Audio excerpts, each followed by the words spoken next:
Okay, listen. Friends, I'm going to share this little trick with you. This is a working man's trick.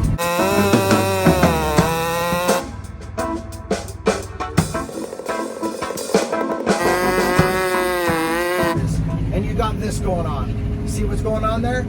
It's fine. Oil jug that's not going to let it go leaning up against the wheel well. That's the plan. But still, a couple bars are going jumping over onto the other bar.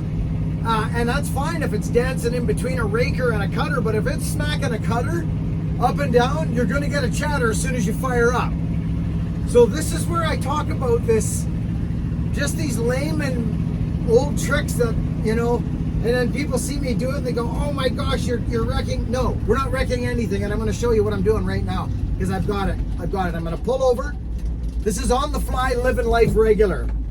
Look at, I'm parked in the grass here. I can even let the old girl idle. Let's go. I've got what I need in the back of this truck. Look at, I'm gonna show you, I'm gonna turn you around. Okay, see the deal? So look at this. I'm right on a cutter almost. It's gonna smack that freaking thing. We do not want that, that's fresh ground chain. Okay, this is what a guy does, friends. Look at, crusty old bull rope that I kicked the snot out of. Boom. Problem solved. All right, we're back on the road. We're flying down the road, a bumpy country road, corners, whip snorting, right? Look. I'll even get a little crazy. You watch yourselves. Watch this. Here we go again. Keep your eye on this.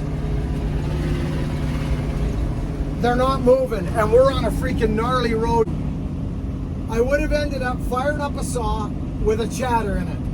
And I'd have been angry, but all I would have done is took a file and straightened it out. But that's not what I want to do when I get on site. Do not be afraid to throw your crusty old pull ropes, your log pulling ropes and your bull ropes on top of or underneath your power saws. Well, is this a challenge or is it not a challenge? Well, let's go have a look. Maybe I'll go up there and park in there. Oh dear. Uh-oh. Well, let's take a look. So, oh my goodness. Oh, Brian wasn't kidding about the lean. Oh, that's not good. Huh. Well, the one beside it is not too... See, he's got a hydro line right there, friends. You see that? That's the main tap that comes into his property. We're at Brian's place out in Yellow Point, my good buddy. Look at these arbutus trees, friends. I want to show you where we're at. This is a beautiful second growth fir right here. Just a freaking dandy. Goes up. But look at the arbutus, which Oregon and that, they call these madrone. But look at it. If that's not a 45-degree angle, then I don't know what is. It's 40 for sure. It actually might even be 45 degrees, because look at it. Here, I'm going to back you guys out. Look at the way these trees grow. And they're so strong. That setter came out to the countryside here. I thought I would. I thought I'd come out, break the city rules. Is that an electric car? It is. Hi, Pauline. Hi. Say hi to all your fans. Hey, hey, she says. Hey, hey, what can I do? I got a woman. Stays drunk all the time. The car thought you were talking to it. Now it wants to know what you want. Yeah. Okay, well, I'm glad this is perfect timing because... the other one, I did that. Well, Brian, to be honest with you, Brian, it's got some life left in it, but I think it's going to go down the same road. Oh, yeah, it's definitely going to go down the same road. This is Boston, right? Yeah, but for right now, Brian, it's literally doing quite well. Okay. So let's not put more on the ground than we need. Okay. Let me squeak this one. Oh, my goodness. This is actually, friends, this is very interesting, this thing here. It's leaning completely the wrong way with side lean. Look at this. Look at this, friends. This is not pretty. I got to get rid of this little guy. Oh yeah, it's actually leaning over there. So This is going to be an interesting shot. I got to get it over here. I'm not sending it through there. I'm not doing it. It'll destroy that maple tree, that fir, that we're not doing that. We're not sending it through there. But I'll have to get a bit tricky with it. All right, friends. Well, he's going to fire up this electric vehicle. Bye-bye. Okay, so friends, you've seen me do all kinds of stuff over the years, and this is another one where you don't just walk up and start cutting, friends. It's depth of undercut. This is, you guys know all the things I talk about. All the stuff I talk about is kind of, is got to be in action here. But my plan is, and you can see it there. See that tree? See it? It's dead. It goes in front of the truck, and it leans hard. Look at the lead. It's like over there big time. So my plan is to shoot it in between these two crowns, which is that fir crown right there and this cedar. There's the balsam beside it, which is doing fine. If you follow it down, it's beside it, right in the nose of the truck there. It's doing okay. We're gonna leave it. But I gotta shoot it in here. This is where I want it to come, in between this balsam and this cedar. It's gonna flatten that little cedar, unfortunately, unless I try and maybe hook that around something. I don't know if I will or not.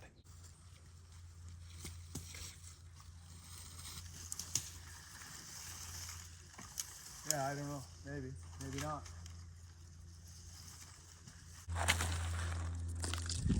See?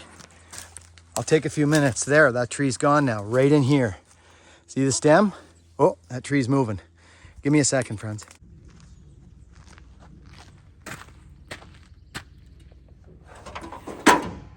It's Brian. Brian looked at it and said we send it up and through here, and I said, no, I'm not doing that. It's going over here. It's going between that balsam and there. That's my shot anyway. We'll see how. Yeah. Oh, here it is here. It's actually, I'll probably get you over here, Bri. You're right under it there. I don't want you there. You could be there on the undercut if you like. But when I put the back cut, you're gonna have to move. We're not putting it through there. But I could see why we would want to. Because look at it. Right? I'm not doing that. Here's its partner. And here it is on the stump. It's not.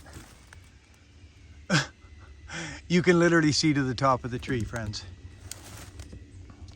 Look. It's leaning hard. So I'm gonna try and coerce this thing. I mean, obviously that's the spot for it, but I want it on inside of all of this into that hole over there.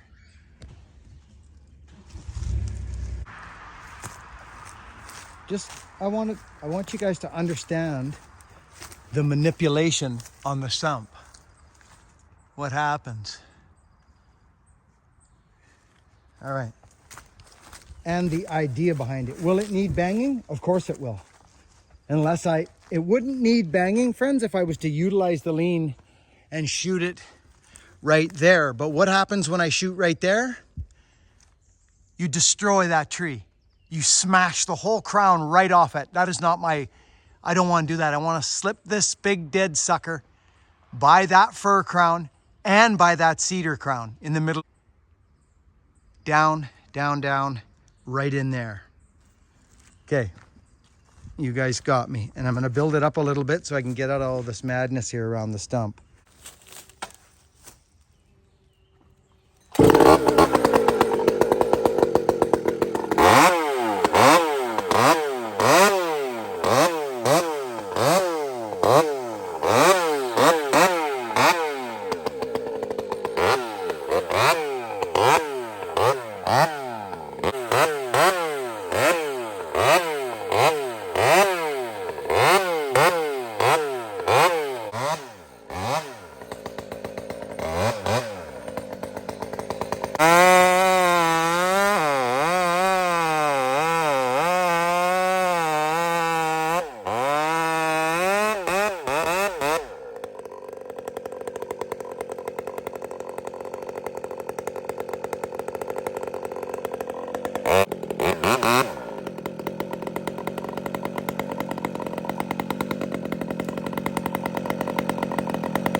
going over there.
This is where you got to be careful.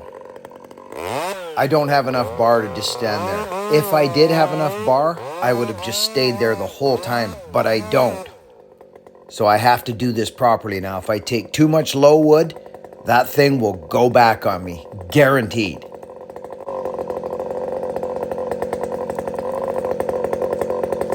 Okay. All right, friends. That tree's coming in here, hopefully. You can actually see the undercut if you look very close.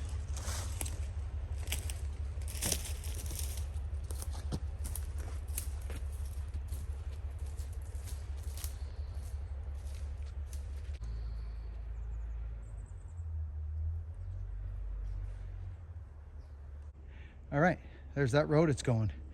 This is where I'm shooting from, but if you look, friends, let's come in here now. The undercut is right off to the side of the tree. The lean is over here.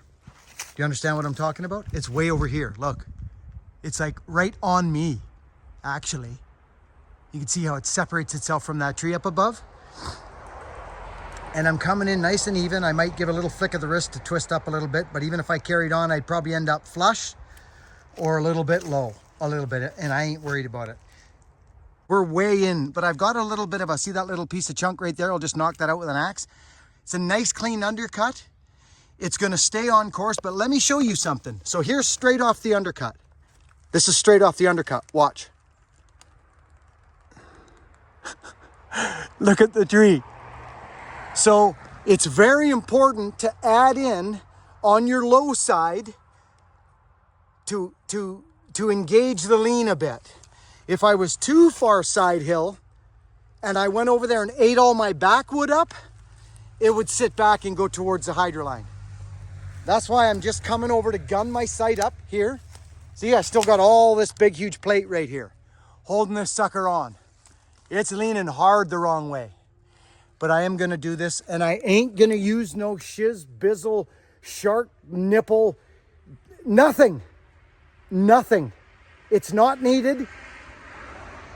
It's not needed. None of that stuff's needed. It's a trend, and I don't agree with them. Side hill once in a while.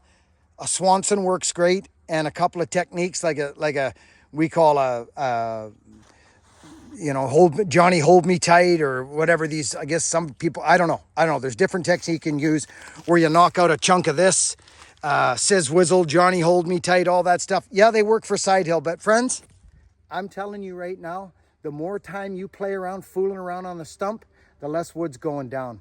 Just get the basics down first before you start doing all these shark nipple internet Instagram faller tricks. They're not needed. They're not. And I would never even show them. You go back in every one of my 3,400 videos and try and find me showing you some weird cut. I don't do it. I think I showed a Dutchman once on about a 6 or an 8 inch tree. So let's talk about this. Friends, I'm not kidding you. This freaking lean is going back there. It's going back there. Okay? All right, friends, let's get this going here. Friends, watch how I cut the tree up. Watch what I do. Watch my head. When the saw's running, watch my head. Okay, I take another look. I'm getting set up. This is very important how I feed or pour this high wood. The high wood is on my side. The low wood is on the far side. But I needed, because I don't have a long enough bar, to get that low side out so I can stand up high and finish my cut up high. Watch how this goes.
Watch the tree roll to the left when I cut the high wood.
Okay, friends, let's go through this. Watch me on the stump. I'm looking up.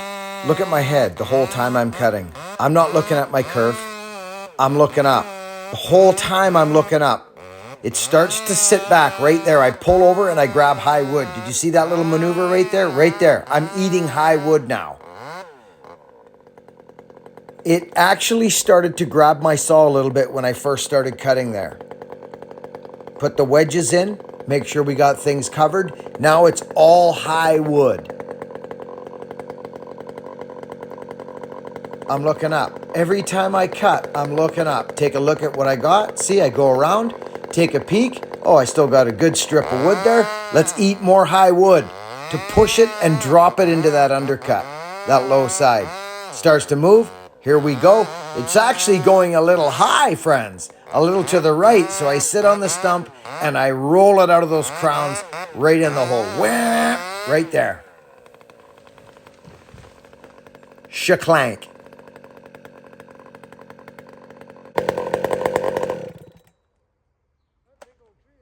That's not going to come out any cleaner than that, Brian. Look at that fir crown. So, if you want to know how hard of a bang that would have been, if I had gone down, friends, if I had gone down and gobbled up all that low wood first and left this huge plate of wood here and just went down there and ate all that wood up, that tree would have sat on my saw. It would have sat on that bottom side with all that weight over it. Do you understand what I mean? So I just wanted to go around, sight up, then come back here and start feeding this high wood. I call it feeding or pouring the wood. It actually sat back, friends.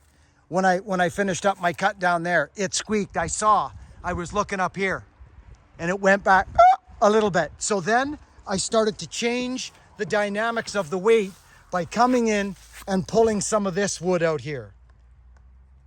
Do you guys understand what I'm talking about? This wood. Eat this wood. Pour it into that low corner. And it gets the tree moving. Then it was a matter of now saving out the crown.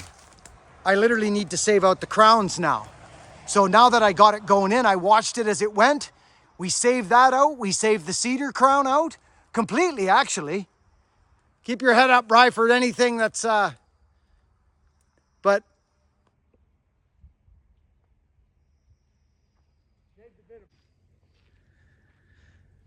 There it is. So let's go see how our camera made out, friends. Here's the top of the tree, right here. And there's my camera. Right there. Look at this. Friends, we could not have done better. There's my camera, right there. There's the window. There it is. That's a tall tree. Hey friends, nice to see you. It's been a while. 3 days or something? 4 days, somewhere there? Yeah. It's been summer. The wife's had some plans for us to go visit some people in the cusp. You saw some of that on the Instagram. Friends, again, I kind of went off on the video on the shiz bizzle, the shark nipple, tipple, shank clank cuts and that because they're not needed, friends. And that's all I'm going to say. They're not needed. That's it. That's all. Just if you're learning to cut trees, I'm not talking about the guy that's been going for years and years and years and he wants to try some different things and that's great. That's great to understand and learn new things. 100% I'm on that. But when you're a new cutter and you don't know yet fiber, species, depth, how important the depth of your undercut is, sitting down and opening up little pieces and nibbling and playing around like that on a regular undercut and back cut. Don't jump the line. I'm just giving you my opinion. That's all it is. Take it or leave it. It's just a consumable for you. So consume it, do what you want with it. But I'm telling young cutters right now to stay away from those cuts for now. Learn the basics. Learn the basics. Friends, I manipulated this lean. I manipulated this tree to flip completely right side hill. It not only was back a little bit, it was back and forward, head lean this way, and the tree actually rolled right over and laid out in the side. I actually had to cut high wood because the stump was still good and strong. That tree died in 6 months. So maybe a little more, but 6 for sure. There was foliage on it. So anyways, good to see you. Get the basics straightened out if you're a tree cutter, novice, and you're learning. Other than that, for all the rest of the people that come here to see my smiling face, I love yous. Thank you for being here. The live feed in the cusp was a blast. It was so good to see everybody. I'm feeling real good. I even swung an axe, friends. We got some content coming up. I got to get on my firewood, friends. We got to go. Excuse me. We got to get this firewood going. We got Brian, so that'll go in the back of his shed. And then Vartan's got that nice dry fir. There's going to be some firewood content. We're getting out this log splitter coming up very quick here. And we got some more little travels. Make plans for Bunyan. First week of October, or 7th, 8th, 9th, or something like that. Check it out. Big presence at Bunyan from YouTubers and all kinds of forestry equipment. The Paul Bunyan Show in Ohio. Make it a family holiday. Come and see us. Ripsaw's got a big, huge tent in that for us to be under. We're going to kind of collaborate at Bunyan. It's going to be awesome. I can't wait. Wood Bullet News coming at you. Stay tuned, friends. I love you. Work hard, be honest, and be kind. Super good to see you. Get good at something.